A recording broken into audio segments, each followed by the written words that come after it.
ladies and gentlemen, welcome to another live stream Tuesday. And I say another, we're now in 2024, so we really are into the swing of things with the live streams.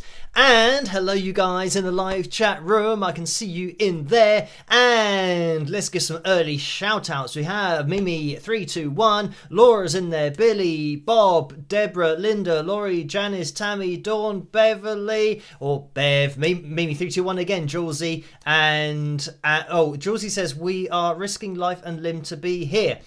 So thank you everybody for risking life and limb, and I'm sure that there's just crazy weather all over the place. There has been here in the UK.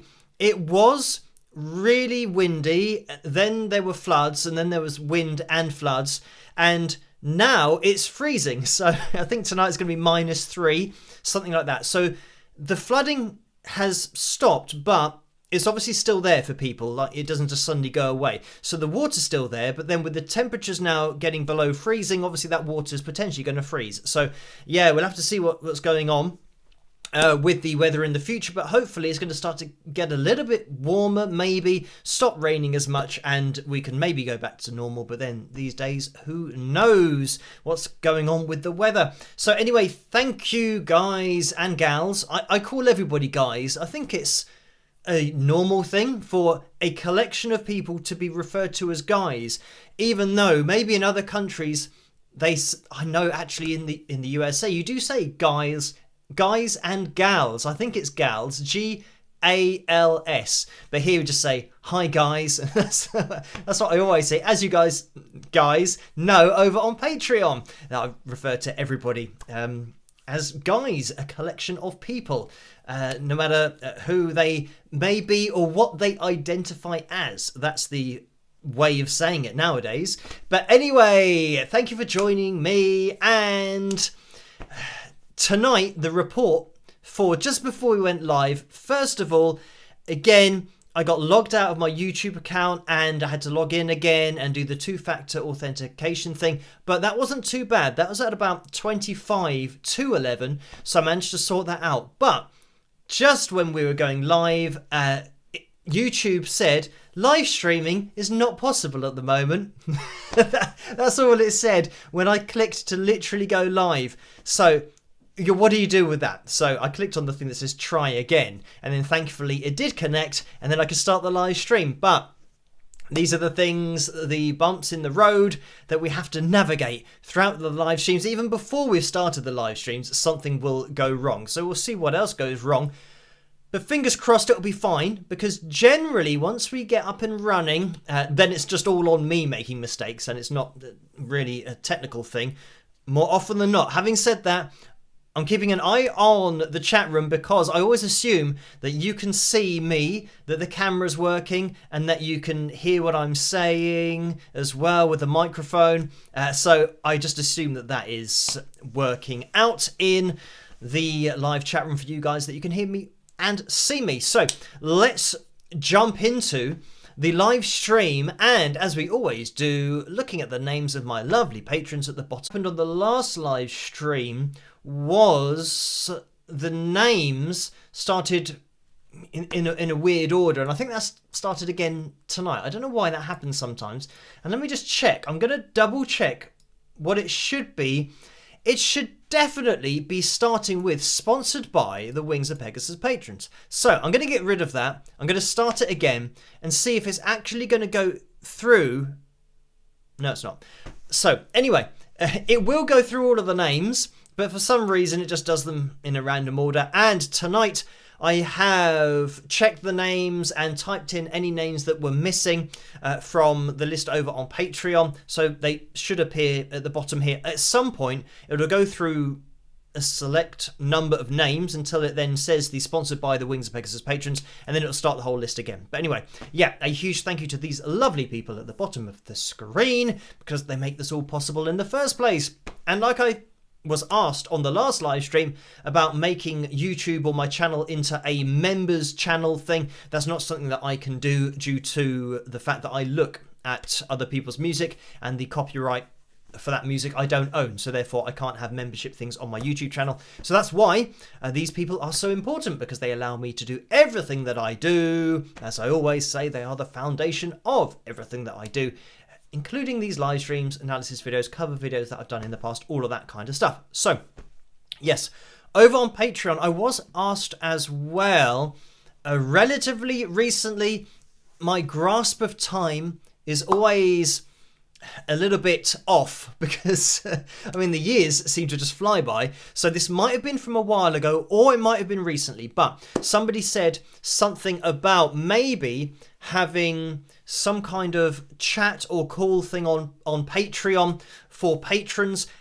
But what they're doing at the moment, or at least what they're phasing in, or they're going to be doing it soon. That's what they're saying over on Patreon about having a direct chat room type thing. So it'll be similar, I guess, to the chat room now, like you guys in there, when you're typing, and you can see the messages as they go through, but as if I were in the chat room as well. So that's something that they're going to roll out on Patreon, and I think it's going to be just on the app version of Patreon, so the Patreon app. And I've got quite an old phone, so I don't know if it's going to work on that, but it's something that I might try if I can find some time to set up that chat thing over on Patreon. Then I'll do that. And I think it's going to be tier based, so I don't know what tier you'd have to be in to just jump into the chat room where I will be, but I'll keep you guys in the loop as always. At the moment, it's a function that isn't yet being rolled out, but Patreon are letting me know that they are working on something, so that, yeah, for I don't know which level of patrons, they can then join in with a conversation, or you can just have a chat for half an hour, whatever. So yeah, I mean, that would be an interesting thing to do. Obviously, it can't be for everyone, because there'll be, I mean, over on Patreon, it means there'll be hundreds of people all typing at the same time. I mean, probably quite close to what we get here on the live streams, where it just goes through so quickly you don't actually get to see what people are writing and typing. So I'll keep you guys in the loop about that. Of course, over on Patreon, it means that I can just put a post there and let you know as and when that will be up and running, and as and when I might be able to jump on there. Maybe during an admin day or something for half an hour. We will see. So, yeah, that's just something in relation to a question that I was asked through Patreon, I believe, for the future. But now, let's get everything up on screen that we normally have, including the likes goal for tonight, which is set at 380. And if we hit that target, it means we're going to be having Phil Jam number 103. So yeah, if you could hit that thumbs up, that would be much appreciated. Let's get the likeometer up on screen. Okay, we are at 193 likes so far. So we've still got a bit of a ways to go. Maybe if we can get to 200, then, well, it means that it's going to make it easier for me to work out. But from that, it should be 186 more people. We're looking forward to hit that thumbs up. So yeah, if you can do that, that would be much appreciated. Getting close to 200. Maybe we can get a spike of the lights going on. While I say spike of the lights, I've reminded myself to have a plug of the mug as well. If you guys want to get your hands on any of the merchandise, click on the tray underneath this video or on the link in the description below. That'll take you through to the spring.com store. You can get your hands on the hoodie, the mug, the caps, the tumblers, the bucket hats, the t-shirts. I think that's most of the stuff over there. But yeah, you can go and check that out. And then if you want to, if you're a Facebook user, you can take a picture of yourself modeling the merchandise and upload that to the Wings of Pegasus supporters group over on Facebook. You can join in with that group, and yeah, we can then take a look at your picture on the live streams, because I do get linked to those by Laura for the live streams. We've just got a couple of pictures tonight, I do believe, but pushing forward into tonight's live stream, another thing that I always say is that you don't have to donate. Just watching the live stream, just watching the channel is great, so thank you guys for doing that. But I know that some of you can't resist donating, so for those people, between 45 and 60% goes to YouTube through the Super Chat window, and between 3 and 5% goes to PayPal through the PayPal link. You can find one of those in the description below. But whenever I say between 45 and 60%, it always seems like I'm getting it wrong, but it's actually correct. So yeah, quite a big percentage taken by YouTube, but it's up to you however you want to do things. So with that said, there have been a couple of donations already in tonight's live stream, so thank you guys for those. In that super chat window, Ginny has donated $10. Thank you for that. And the message is, in honour of your drummer friend who played on Haunted, wish I could play them drummers rule and rock. So thank you for that. And yeah, that's Nosy on the drums in that particular performance. So thank you as well. Chris, who has donated $4 $2.90. And there's a picture of a cat, but I'm wondering whether that is actually dollars or not, because it's a dollar sign, but I'm going to say that is real, as we call them here, or at least that's what I'm going to put my money on, is guessing that that is Brazilian currency, because I know that that's what they use over that. Or they call it reais, or reais is what they call their currency, but we call them reals here in England. I don't know why, but I guess every country has a different pronunciation and name for different countries. And again, I don't know why that happens. Like, we're England, but then France call us Angleterre or something like that. So yeah, it's weird how different countries have different words for the same place. Surely it should just be the place, and however it's pronounced, whatever the word is, that is what it is. So, yeah, I don't know why that doesn't happen, but that's language for you. So thank you for that, Chris. Whatever that currency is, like I said, I'm going to... maybe you can let me know in the live chat room. I'm going to go for the currency of Brazil for that particular donation. And thank you for the picture of the cat. So there have been donations over on PayPal as well. So thank you guys for those. And I don't know why, but the microphone was a little bit it seems to be a little bit more in the way than it normally is. I don't know what I've done differently setting up. Nothing that I can notice. But anyway, we had a donation that came through on Sunday at 2:54 in the afternoon. So thank you for that. Roseanne, who donated £5 and said, "Hi Phil, thanks for sharing about your family. Do you think having you for a younger brother has helped prepare your sister to raise her 3 boys?" So thank you for that. And no, not in any way, shape or form, because I think nothing prepares you for being a parent, and certainly from what I've heard and seeing my sister, having to deal with 3 boys, and of course my brother-in-law as well. So I don't know that having a brother helps in any way at all, in exactly the same way that if I had a daughter, that having a sister, I don't think it would help me at all. I wouldn't know what I was doing. But that's very much the case with having kids. I think it's just, you got to learn on the job, which I think is actually the best way of learning to do anything. I did have an email from somebody saying, did I have any formal education in music and all that kind of stuff? And I do occasionally get that question, and not very much, but maybe 2 or 3 times a year. And I have mentioned in the past that I have been approached by different schools and colleges and universities, and ones over in the USA as well. And they've asked me about doing talks and all that kind of stuff, but I don't really have time to do that, unfortunately, especially going over to the USA, because it's a very long journey to get over there. So yes, in terms of my education, I've just been playing the guitar since the age of 11, and technically I started producing at the same time that I started playing live at the age of 18 or 19. I was always kind of messing around with Cubase SX, as it was back in those days, on my PC. So I spent a lot of time doing it, and then I learned to sing, so it meant that I went through a lot of singing courses, all that kind of stuff. So I think I was just learning about everything. And if you do study music, for example, then you learn to read and write music.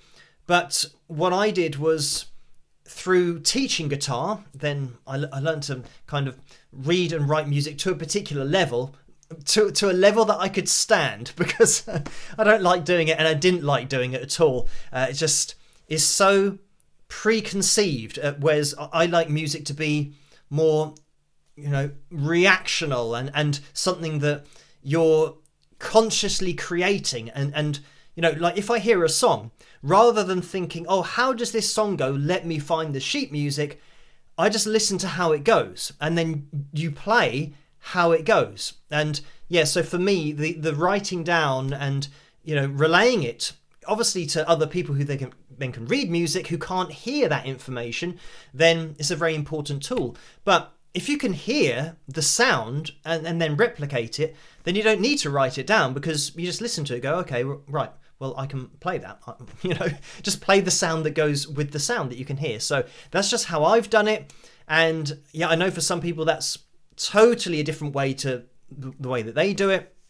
And I mean, even teaching guitar, students used to bring me in their books, and you get this, like, for example, Coldplay, and they'll give you all of the songs, not that they're necessarily all on guitar, but they'll give you all of these songs, and then you'll look through the book and then realize that they've written it down incorrectly. It doesn't go like that. That's the wrong note. And in the solo, that's the wrong note. And the picking, that's the wrong note. So then I thought, for my students, I just thought it's going to be better that I just listen to it and then work it out from how it goes, rather than following a book. And they are official books that the person doing it can't hear that what they're writing down is, a different note, or sometimes even a different form of a chord. They're saying it's like a straight E minor, where it's clearly a minor seventh that you can hear. So yeah, I guess I've got sensitive ears, but I would say that that's due to me learning to do it by ear, from the age of 11, listening to Jimi Hendrix, who was the first guy that I listened to, and trying to figure out what was going on there, trying to hear the notes and trying to hear where to go on this instrument that I was now trying to learn to play. So anyway, yeah, and just reminded me of that question. So learning on the job, something that I did with music, and it meant that, I could do I learned a lot about production, playing live, singing, teaching, because I did that for over 15 years. So yeah, all of those things rolled up together, and all the courses and things that I've done, especially for singing, means that you start to learn a lot about it. So then when I'm looking at performances and things, there are a lot of things that I can look at. I would even throw in there as well about auto-tune, pitch correction. They're all production techniques that I don't use, but I know what people are doing because I use production software. So there's that side of things as well. And yeah, I mean, that all comes from playing live, and hearing auto-tune live as well, being able to explain these kinds of things, even video editing for different videos that I've done in the past, where there might be someone who's saying that they're performing live and they go away from the mic and either take a breath, or they're singing, and you can suddenly still hear their voice as clearly as when they're right by the mic, when they're now kind of 5 feet away from it. So yeah, all these little things that I've picked up over the years, but it helps me to do what I do more accurately, and be able to give people a more accurate picture of exactly what's going on with each video we look at. Anyway, thank you for that, Roseanne.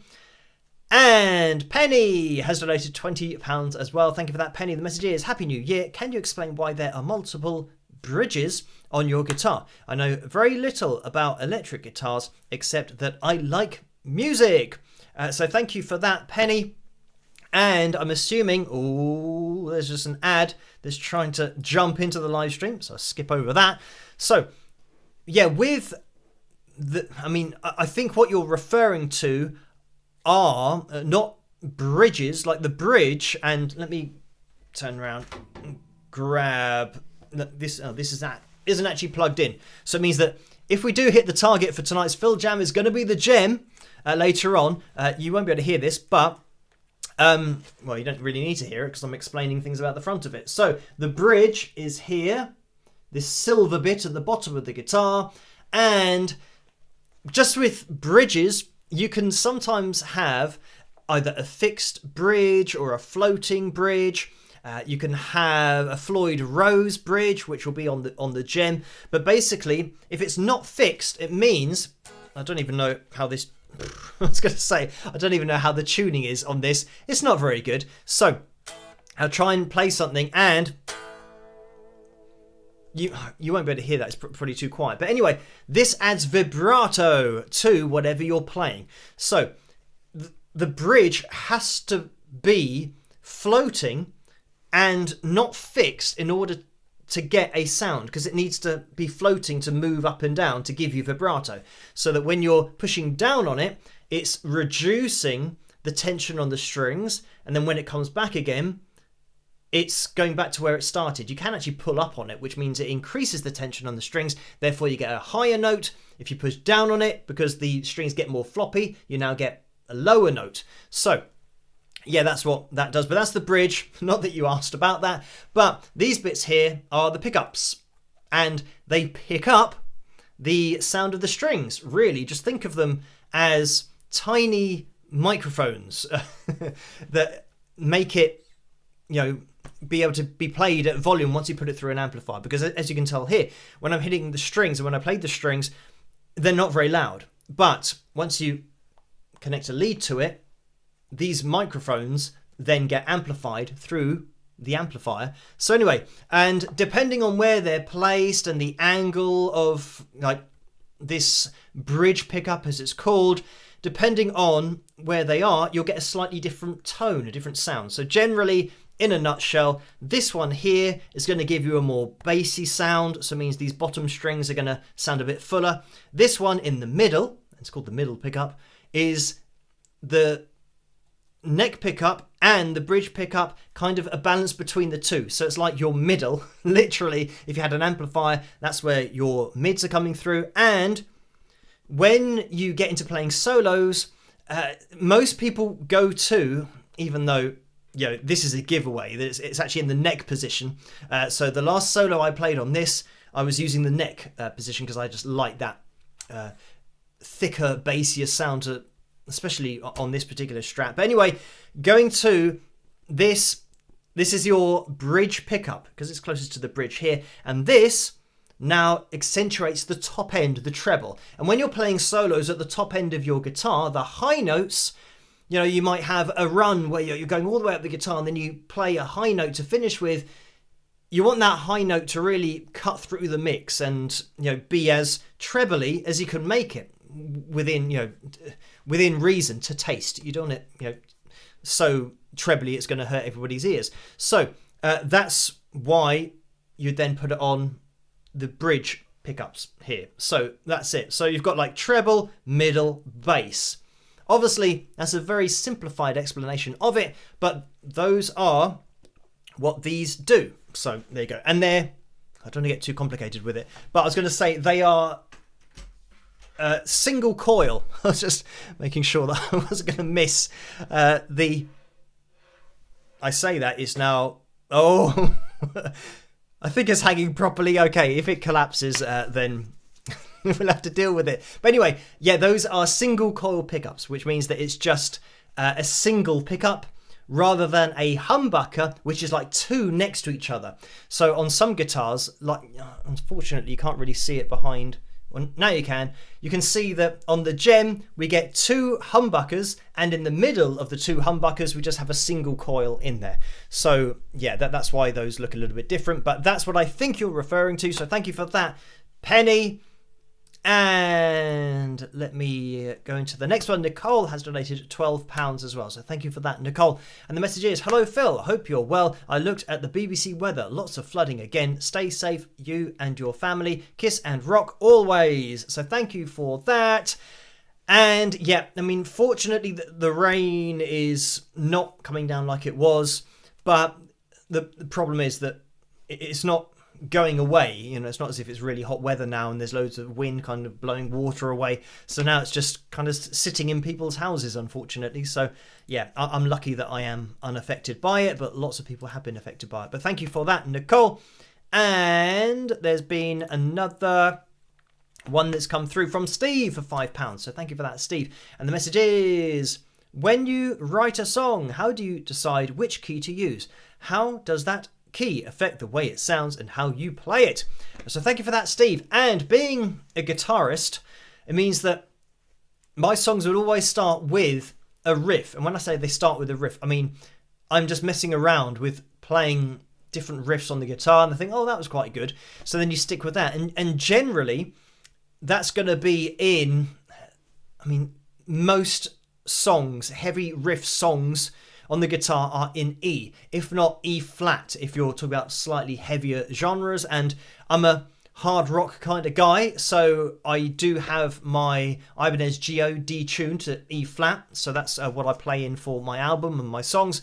And yeah, as for kind of riffs, then it means that you've now got that low open E string, or E flat if you're tuning down, so that you can throw together riffs and then always have that open E string there. Same thing really if you're playing an A, you can still have that open A string there, or A flat if you're tuning all of your strings down half a step, or a semitone, as we say here in the UK.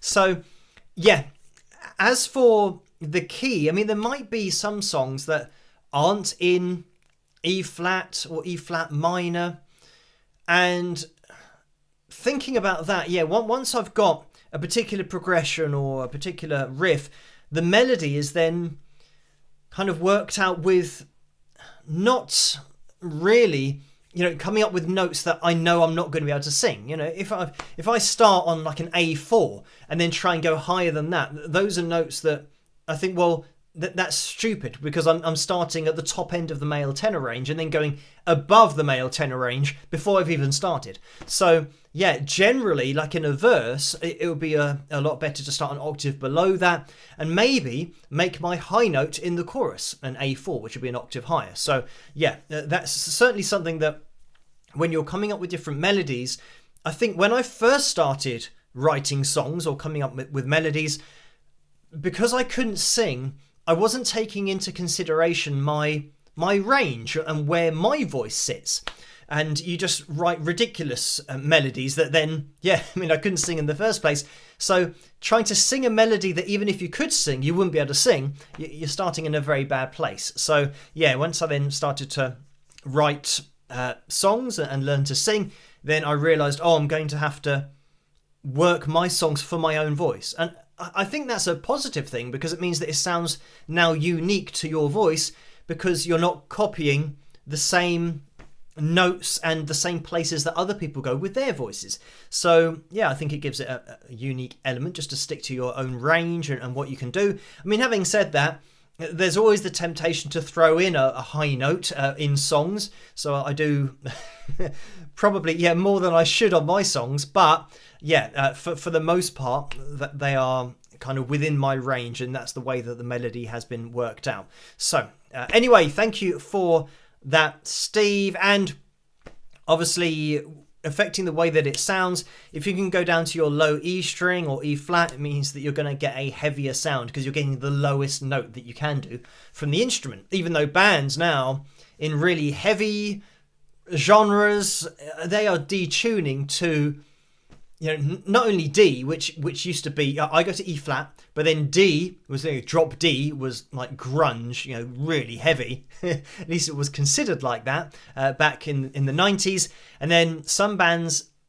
detune now to C, down to B, even down to A, I have heard. So yeah, serious detuning going on, because that's now taking your guitar into the bass notes, into what the bass is doing. So yeah, for the heaviness of the sound, obviously that's what it's all about, but it can be the point that you're getting the same note from two separate instruments. So then you might argue, well, what's the point in them both being the same pitch wise? Surely you want one that might be an octave apart. But generally, if they're detuning their guitars, then they're going to be hitting some even lower bass notes. So yeah, this is it. There's a lot of detuning on heavier genres, but that's just the thing nowadays. There's going to be a point at which you can't really musically get any lower, because it will be like you're playing an elastic band or something, because it'll be so loose. It will start to lose its potency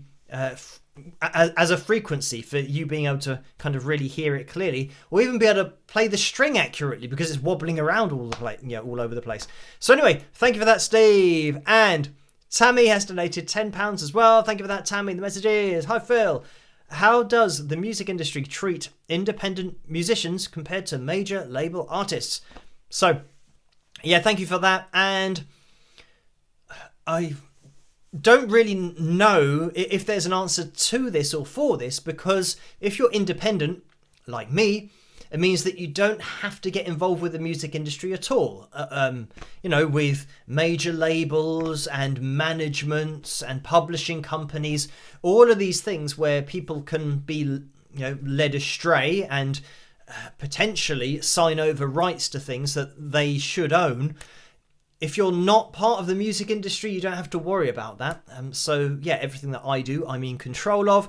And the only thing is that for people that are wanting to maybe, they've got this idea of supporting a big band or a signed band, and there might be a band that are on tour and they want to get a support slot for that band. Generally, the music industry with major labels, that's a closed shop. So any bands that are signed to a major label, the support bands on their tours are from the same label, but sometimes it's subsidiary labels, if that's what they're called. So the major label owns these other labels, so it looks like they're on a different label, but it's all tied into like Universal or Sony. So yeah, as much as you or people might think, if they're in a band, that they might get lucky and be able to support a big artist and get their break that way, it's probably most likely never going to happen, because there'd be no point in a major label allowing an independent band that they're not going to make any profit from to support one of their bands. So yeah, it's all a closed shop, and that's just the way that it works. So yeah, it's a shame for independent artists, but that's what being independent is. You've got to just try to, suck it up and just trust in your sound and your ability. And I do think that you can do it yourself, because once you sign to a record label, you're signing away 95% of everything that you're doing. Sometimes 97%, sometimes 98%. The contracts vary, but it's always 90-something% that you're signing over. So it means that the view that I took of it was that, right, okay, so if I'm signing over 95% of everything that I'm doing that could potentially make any money, if I'm signing that over to a record label, if I don't sign it over to them, I only need to make 5% of that amount of money to be as if I was signed. So that's the way that I looked at it. And yeah, I've mentioned before the figures about people that I've known and how much they've made from multi-year record deals, like multi-album deals, which, 3 albums, 3 years, and how much they've made from it. And yeah, it's been around kind of £20,000 for the 3 years, not per year, but in all. So that means you're looking at just under $7,000 a year. So you can't live on that. So the record label pays your expenses, and then you get just under $7,000 a year, and that was the payout that the person got at the end of the 3 years. And of course, he was in an award-winning band, so he was expecting rather more than that. I think that's an understatement, but he was expecting rather more than £20,000 as the final figure that the record label gave him, considering that he was writing songs and his songs were winning awards. So anyway, that's it. Yeah, I think if you stay independent, then you don't have to sell that much, and you can just work at it to get your name out there. If you know that, right, all I have to do is hit that figure, and it's the same as being signed, but the bonus is that you still own everything. So if things do get really popular, then you own everything. And I even said this to my guitarist Griff when we were working away. I said, all of the hours that we're putting in now, at some point we're going to make that money back once things start taking off. And I truly believed that, so I just kept working at it. And he he didn't. He kind of quit the band and all that kind of stuff, but I just kept at it, took everything online and saw how I got on. But yeah, I think that if you just kind of keep the faith, believe in yourself, then yeah, you can achieve anything. But thank you for that, Tammy. And Bridget has donated £10 as well, so thank you for that. And the message is, catch up crew for me tonight. Have a great live stream and hope everyone spikes the likes. Great idea. You guys, if you could hit that thumbs up, that would be much appreciated. We are looking for 73 more people in that live chat room to hit the thumbs up to have Phil Jam number 103. So we are getting there. We also have, by the way, a vote for the cover video. Haven't even mentioned that. It's between You Know My Name, which I can see is in the lead, but we also have Parisian Walkways there as well. So have a click on either of those two songs to hear my version of them, or of it, whichever you click on. And yeah, we'll be checking that out relatively soon. 19 minutes to midnight here in the UK. And yeah, Spike the Lights, great idea, Bridget. Right, let's move on, because there's been another donation. This is coming from Janice for £75. So thank you for this, Janice. The message is, hello, Philip. I am celebrating today because I have 1 subscriber and I don't even have a channel. Question. I've heard about alternate tuning. Does that mean the strings are not tuned to 440 hertz? So thank you for that, Janice. And yeah, I've mentioned on my channel before, this channel, that I don't know when I started this, either 2009 or 2011. I can't remember. But yeah, it's quite a long time ago. And yeah, I would have started on just a few subscribers. And this is the thing, that when you go out gigging, when you're playing in front of people, even in London, Leicester Square on a Friday night, there were maybe 3 or 4 people there for original music. Just nobody went out to watch original bands. Generally, because the venues don't police what they do. They don't look at bands they are getting to play. So you can have the worst band you've ever heard in your life play just before you. So if there were maybe 10 people there, by the time you come to play, everyone's left. So, especially if you're headlining, which means that you are the last band to play. So yeah, usually that's an advantage, but not on the unsigned. I don't know, on the unsigned circuit. Headlining, sometimes you can have 2 or 3 bands who are really bad. So you could have even started out with 30 people. The first band play has gone down to 20 people. The second band play goes down to 10 people. The third band play, everybody's left, and then you get to headline. So yeah, this is why, yeah, the subscribers on YouTube, I think going out and gigging, it doesn't really work. Well, it doesn't work and didn't work when I was doing it. This was before YouTube really kicked off and all that kind of stuff, so it was a bit old school. Anyway, YouTube was still a new site that people were still trying to work out. But I think nowadays, if you go out there and you have an online presence and you're gigging, but you pair it with making videos and yeah, having a presence online, then you can make it work that way. But generally, I think for that to work, you've got to have a team. You've got to either, be signed to an independent label, or have, a team of people that are working with you. And sometimes it's family members that help the artist or the band to, get things up on YouTube and Instagram and all that kind of stuff, so that the musicians can just work at what they're doing. And then you've got the other people doing all the heavy lifting of social media and stuff, because it is a full-time job really to do anything, like even just keep track of one social media site. If you do have a lot of subscribers and all that kind of stuff, and you get a bit of a following, it is a full-time thing. So that's why with what I do, I'm doing the job of everybody all the time. So it is definitely a full-on thing. But anyway, alternate tunings, you can either have yes, if you're not tuning to 440 hertz, you can tune. So that means that A4 is 440 hertz. So that particular note, you can tune to 436 hertz if you want to. So it means that now everything will be slightly below the pitch that it was, because hertz is basically frequency, a measurement of frequency, and the higher the frequency, the higher the note is, the lower the frequency, the lower the note is. So yeah, if you lower that frequency and then tune everything in relation to that, then it's going to be slightly lower. And this is where, the standard came in, in the late 1950s, I think, as everyone said, look, let's just all do it to 440 hertz, because you did it to 436 and you sound slightly flat. He did it to 432 and he sounds even flatter. This guy, he's done it to 446. So he sounds sharp of everybody. So they said, let's just have a standard and we all do it to 440 hertz. So yeah, that's what happened. The other thing that you get on guitars, alternate tunings like drop D, or technically drop D, you're just dropping down one note, but you can change the tuning of your whole guitar to have something, for example, called an open string tuning.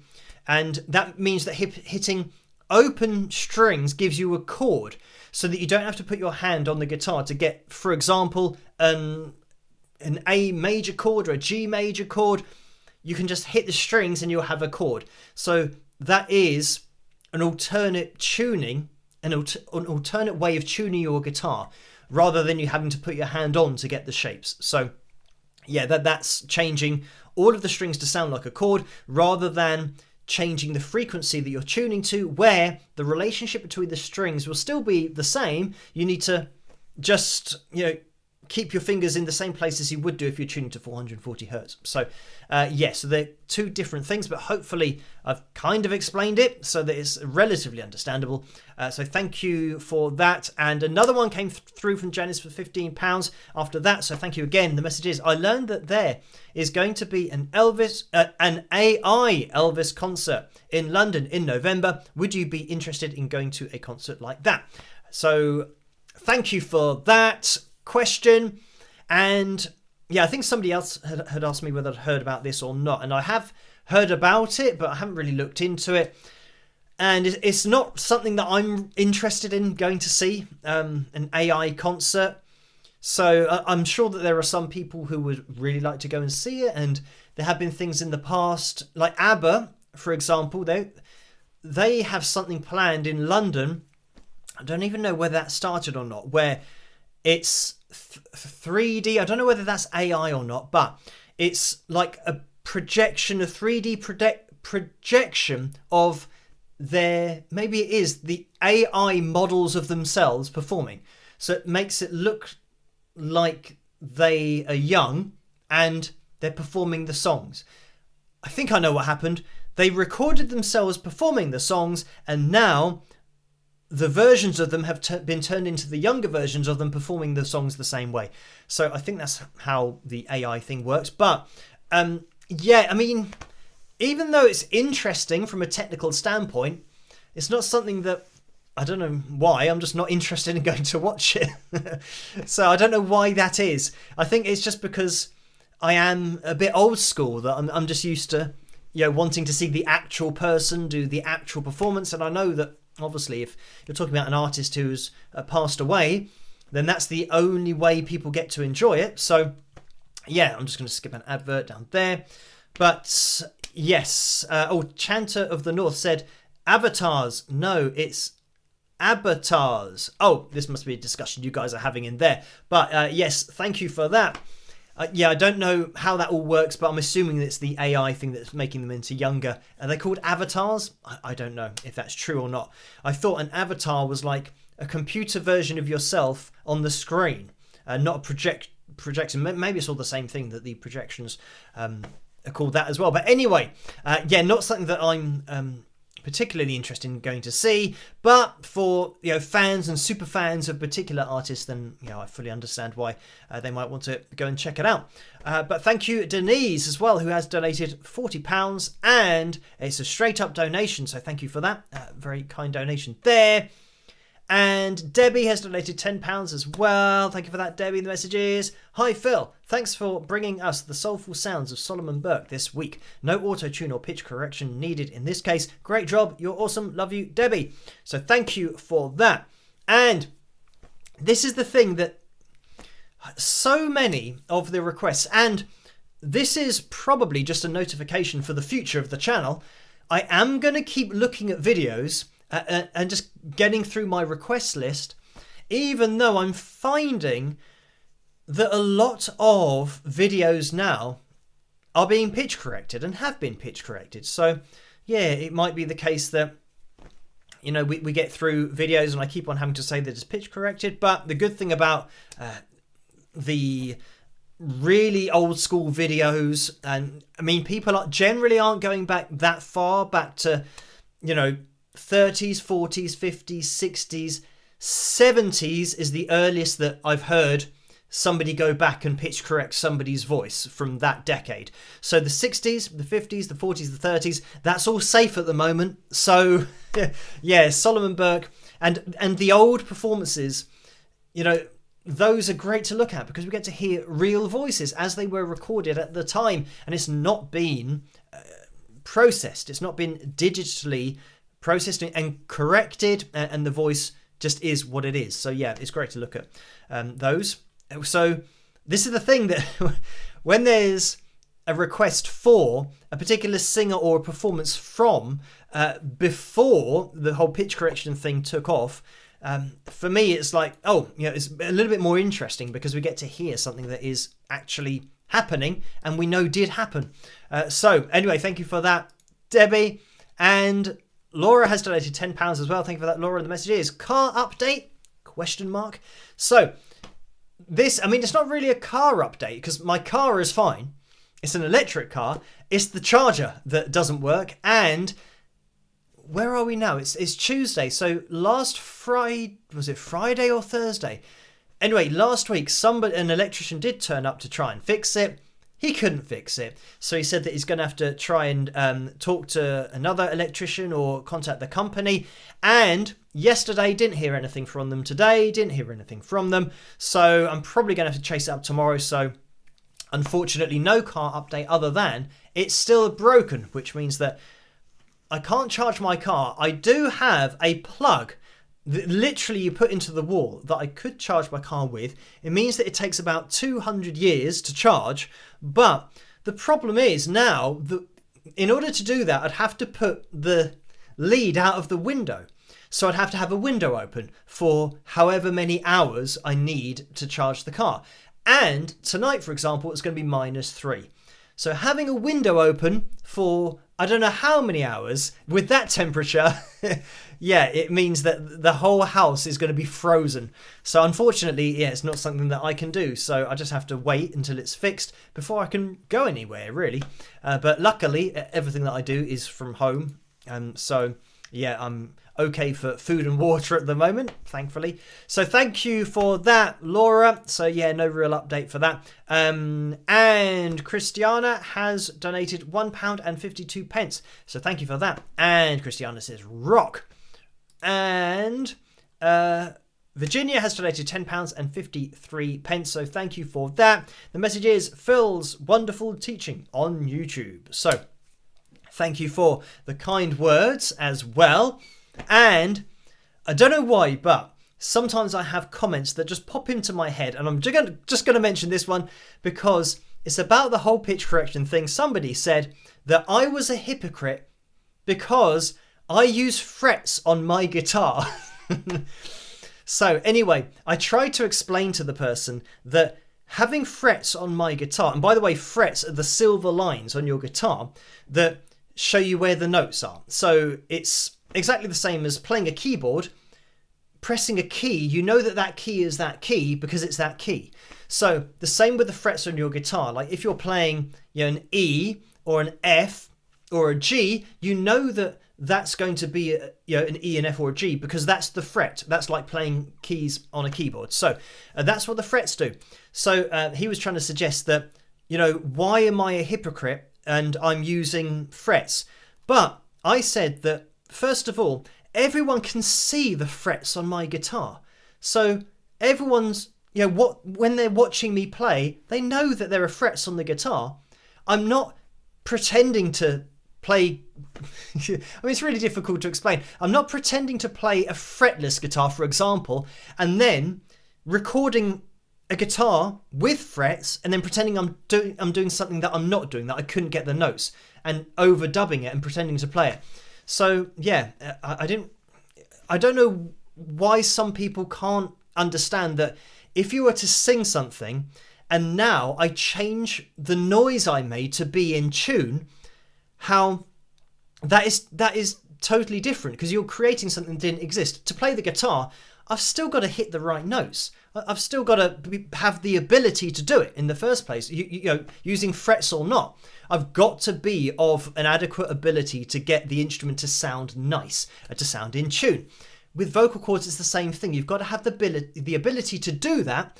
But if you use pitch correction, you now don't need the ability to do that because you're relying on something else to do it for you. And I did say it's like me, recording my guitar and then stopping the recording, pitch correcting every possible bend that was ever so slightly out, and then miming playing it afterwards and then saying that I played that. But even then you'd say, well, I've still had the technical ability to push down the string in order to not get it to buzz, and in order for it to sound quite nice as a lead guitar line in the first place. So yeah, I'm not sure. Some people have got this where they can't really relate. I don't know how they're not seeing the difference between being able to do something, frets or not, and then not being able to do something and then using something to change what you did. For example, at the end of tonight's live stream, if we hit 380 thumbs up, I'm going to literally be playing my guitar live without anything helping me. And even the backing track, we're going to load it up, whatever it is. So there's going to be nothing helping me, and it's happening in real time. So this is the point that, yeah, in order to play the guitar, you need some kind of ability to be able to play it and make it sound nice. But, and this is the thing about pitch correction, it'd be like me recording it and totally pitch correcting my guitar. Even if I'd kind of hit the wrong note, I could just, move that up a semitone with pitch correction, and now it's the right note. So anyway, I just remembered that particular particular comment. I thought it was interesting that some people can't really get the difference. But anyway, moving on, we are going to be jumping into tonight's cover video because it's almost 1 a.m. And, oh, by the way, Ginny's donated $10. Again, thank you for that, Ginny. The message is, Phil, for those who don't think reading music is worth it, believe it or not, Sir Paul went back and taught himself to read music, stay dry.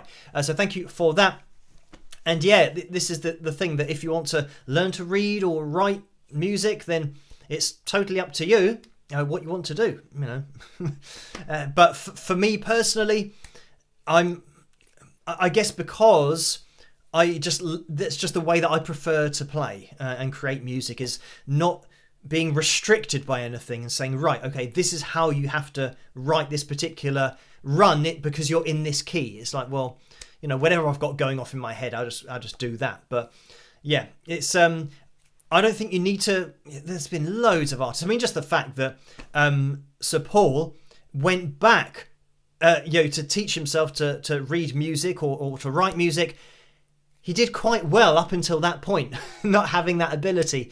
So yeah, I think in terms of being a creative musician, a creative artist, it isn't something that is a prerequisite. If you are now wanting to read music and play other people's music and write down your own music for other people, then yeah, it can be a valuable skill. So thank you for that. And Diane has donated $5. So thank you for that, Diane, and says, can you explain a drop D? Thanks.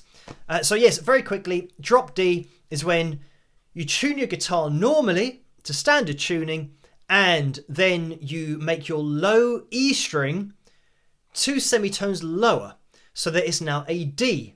And by doing that, it means that when you hit the first 3 strings of your guitar, you'll get a chord, at least a chord sound. Technically it's a fifth. So you get your root note, you then get the octave, and then you get the fifth. You get the root note, the fifth, and the octave. You can tell how much I dropped D.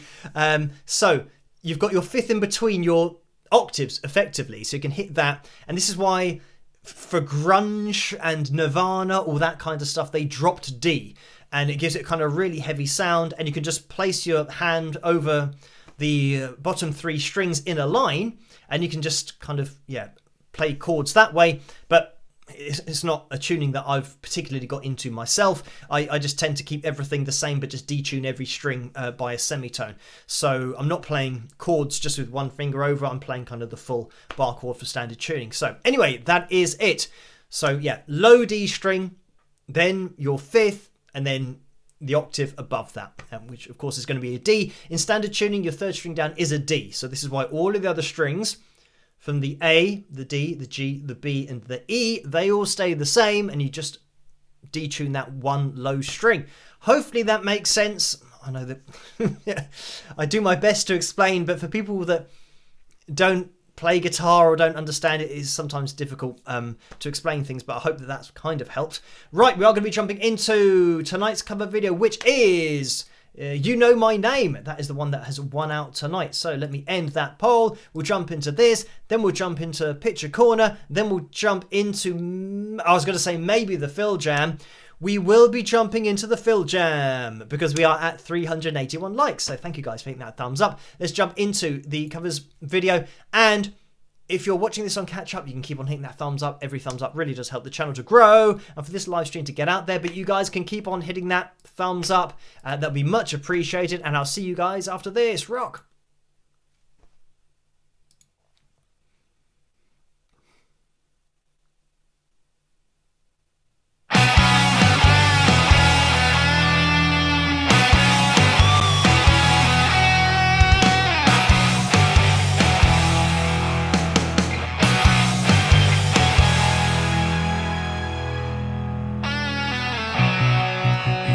Take a life, do you know what you give? Odds are you won't like what it is. When the storm arrives, would you be seen with me by the merciless eyes of deceit? I've seen angels fall from blinding heights, but you yourself are nothing so divine. Just next in line, arm yourself because no one else here will save you. The odds will betray you, and I will replace you. You can't deny the prize, it may never fulfill you. It longs to kill you. Are you willing to die? The coldest blood runs through my veins. You know my name.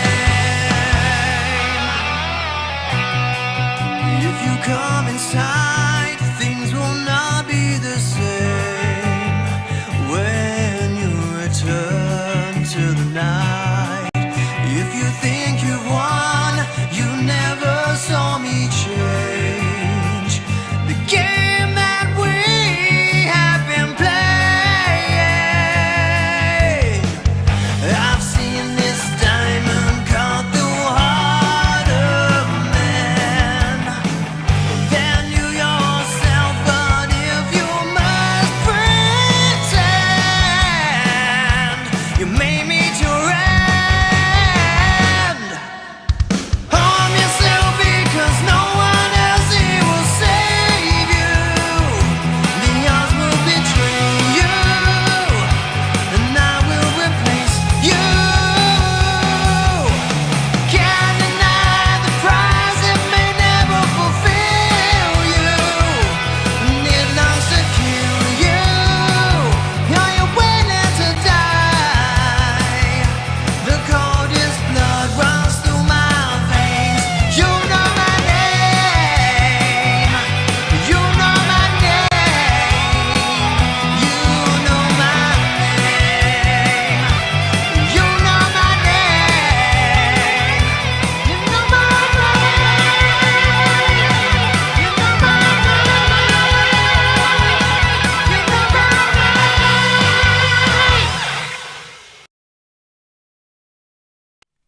And there we have it. That was my cover of You Know My Name, featuring Kent Johnson, by the way, on violin or strings. Right, I don't know why this is sounding a little bit echoey. I haven't turned on the mic yet for the Phil Jam. And yes, we're going to get into Picture Corner. Let me not forget that. We will jump in there now. So, let me just make sure that this is all working fine. I think it is. And I'm not sure exactly where this is going to show up. Everything has, gone a little bit funny on my screen. I don't know where this is going to show up. Okay, it's decided to go all the way over there. So, let me try and grab it so you can actually see what's going on. Okay, right, let's get it a little bit in the middle. So, here we have, this is Taj, you can see in the foreground, but in the background, we have Liz there, I believe in her Wings of Pegasus hoodie. So thank you for sending that one in, and just a couple of pictures of Liz tonight, because this is the second picture that has been sent through as well, and this is Taj in the middle. And I mean, if you guys don't know Taj Farrant, you can check him out. He's a friend of the channel, and he's, I believe, on his way to Florida, if he's not already there, because I saw a picture of him. And this is the great thing, they've got this, I don't know what, we refer to it as like a camper van, but I'm sure that's not what it's called over in the USA. But yeah, he's currently traveling with his family, or at least he was. That's the picture that I saw on Instagram. I do try to keep in touch with everything that Taj is doing, because yeah, he's a friend of the channel, but just massively talented as well. So yeah, if you are in Florida, you can go and check him out, and you can say hi to him from Wings of Pegasus, because he knows who I am, and he knows, well, he's been on the channel a couple of times, but yeah, he knows what's going on. He sometimes is in the live chat room on the live streams, but yeah, this is Taj Farrant. Check him out if you haven't already, if you're into your blues, but yeah, go and check him out live as well if you're in and around Florida. But so, thank you, Liz, for sending that one in. And I believe that is Picture Corner for tonight. So let me try and get back to where we were. And we are back. So, Barbara says it is their tour bus. But it's, yeah, but this is the thing, that it's technically not what I'd consider a tour bus. But maybe that's probably the best explanation for it. It depends. Maybe, because I was just looking at the picture out the front of it, I'll have to ask Brandon what they use. Brandon is Taj's dad. What they use most, because having a tour bus, I mean, that's something that, I mean, unless you're on, you know, a huge label, on a major label, and they are intentionally spending money that you then have to make back. That's not something that's going to be happening to Taj, because yeah, he's not signed to one of the major labels intentionally, even though I know for a fact that they would love his signature, because yeah, I have spoken with Brandon about it all in the past.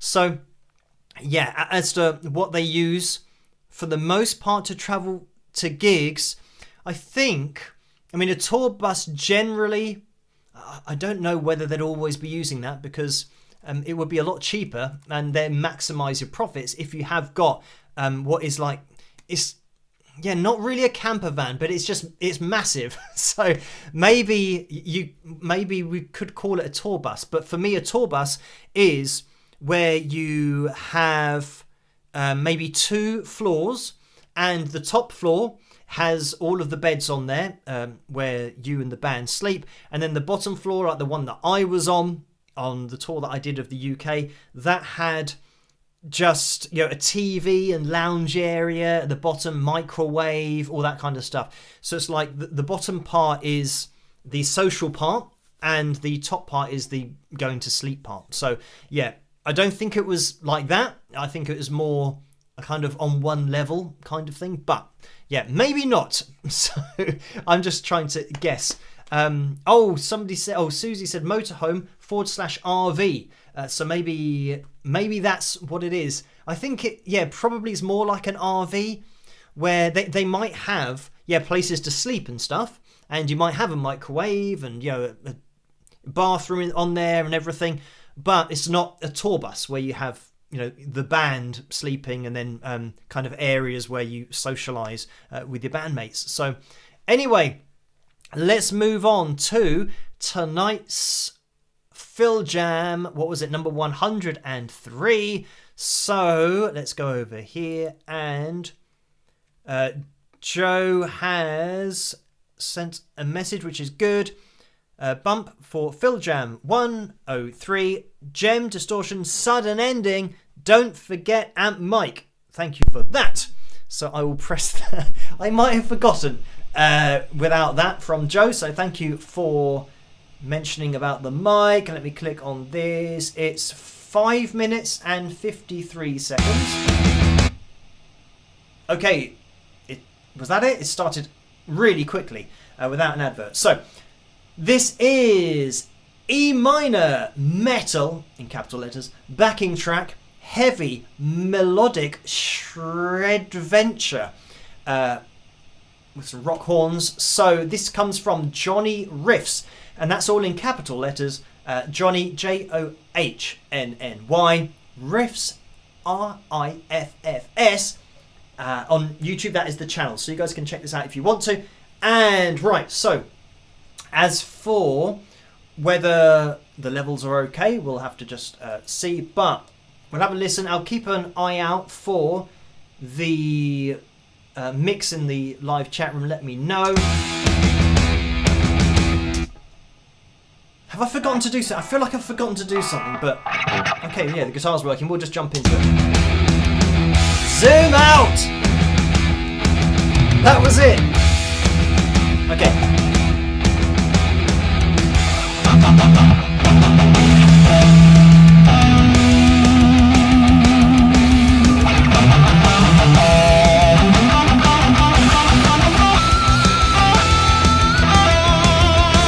Oh, advert.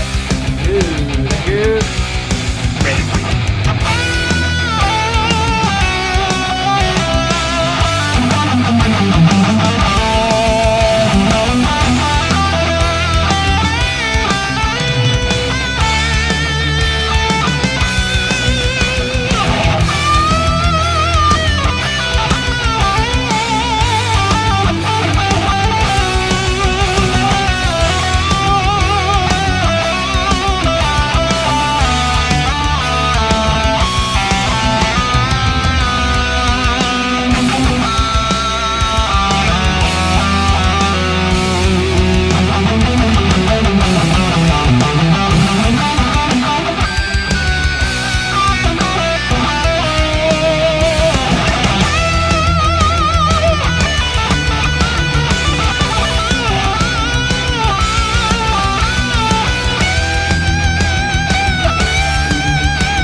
Because the video is like a dude going like through Egypt and stuff, so I'm kind of watching that at the same time.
for it to end.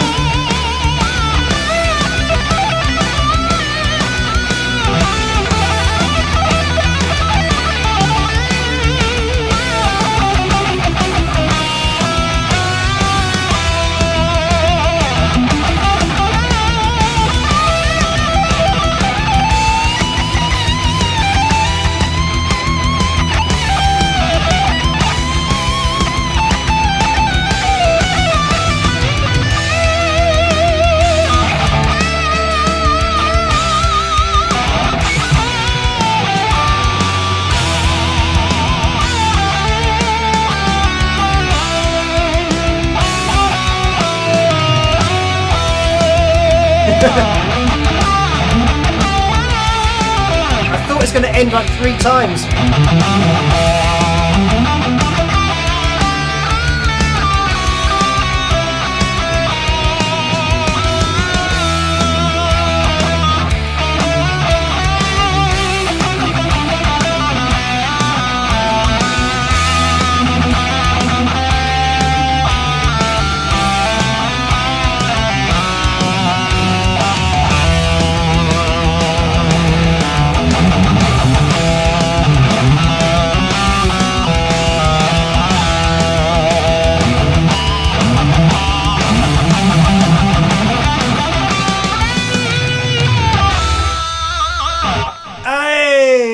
There we had it. Y'all don't got arcade. Y'all better get arcade. Stop. There we go, into an advert. But, okay, so I thought it was going to finish. They kept on doing, I say they, the backing track, kept on doing as if it was going to finish. The things that you listen out for, you think, oh, all right, here we go, and we're going to finish. And it went around again. And you think, right, next time, and we're going to finish, and it went around again. It did that 4 times. So the times that I was ending, you then have to start again and then try and guess where it was. But the ending wasn't that bad. It's just that it kind of it sounded like it was obviously going to end lots of times. I guess that's the problem with not seeing how long's left and also gauging how long 5 minutes is in your head. So anyway, that was tonight's Phil Jam. So a bit of hard rock / metal, and yeah, it's always good with a little bit of that because you get to do maybe a little bit of tapping here and there, not overly, just in case. You can only really start doing that kind of stuff when you've got a good idea of the backing track, that you know it's not going to stab you in the back by having a key change. So yeah, it sounded like we were doing the same thing over and over again, so we could get away with it. Anyway, thank you guys for hitting the thumbs up for ensuring tonight's Phil Jam in the first place. I hope you guys have enjoyed the live stream, and I'm going to be back again tomorrow night with another video, so look out for that. I'm going to be live streaming on Saturday night again, as always, 11 PM Greenwich Mean Time, so look out for that one. Thank you guys for all of the donations, even though you don't have to donate. They are very much appreciated. So I will see you at tomorrow night's video, and if you're available on Saturday night, that's where I will be, here at 11 PM again, and we'll see what happens there. The only thing left for me to say is try to stay as safe and as sane as possible in this crazy world, in which we live, and I'll catch you guys at the next one. Rock!